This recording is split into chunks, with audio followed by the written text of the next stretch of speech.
Hi guys, நீங்க இந்த collagen seat மாஸ்கை try பண்ண போறீங்கன்னா இந்த வீடியோவை கண்டிப்பா பாருங்க. இது ரொம்பவே வைரலான ஒரு Korean skin care product for getting class skin. ஆனா மார்க்கெட்ல இது மாதிரி நிறைய ஃபேக் ப்ராடக்ட் இருக்கு. ஸோ வாங்கும்போது ஒரிஜினலானு பார்த்து வாங்கணும். இந்த ப்ராடக்ட் பாருங்க, ஒரிஜினல் மாதிரியே பேக்கிங், நேம் எல்லாமே அப்படியே இருக்கு. ஆனா இது வந்துட்டு ஃபேக். ஓஜி ப்ராடக்ட்ல அதோட பிராண்ட் நேம் பயோடென்ஸ்னு போட்டிருப்பாங்க. தென் அதோட ஃப்ரண்ட் கவர் இப்படித்தான் இருக்கும் அண்ட் பேக் சைடில் மேட் இன் கொரியான்னு போட்டிருக்கும்.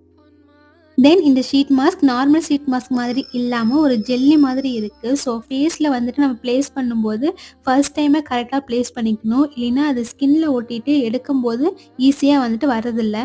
அப்படியே கஷ்டப்பட்டு எடுத்தாலும் அது வந்துட்டு டக்குன்னு பெஞ்சிருது. இந்த ஷீட் மாஸ்க்கே நான் நிறைய இடத்துல வந்துட்டு பிச்சுட்டேன். இதில் பார்த்தீங்கன்னா உங்களுக்கே தெரியும். அதுக்கப்புறம் அவங்க கொடுத்துருக்க எக்ஸ்ட்ரா பீசஸ் எல்லாம் வச்சும் பேட்ச் ஒர்க் பண்ணி ஃபுல் ஃபேஸையும் நல்லா கவர் பண்ணி, இது ஒரு ஒர்த்தான ப்ராடக்ட் தான். மார்னிங் எந்திரிக்கும் போது என்னோட ஸ்கின் சூப்பர் ஹைட்ரேட்டட் அண்ட் க்ளோயிங்காக இருந்துச்சு. லிங்க் வேணும்னா கமெண்ட் பண்ணுங்க. பாய்.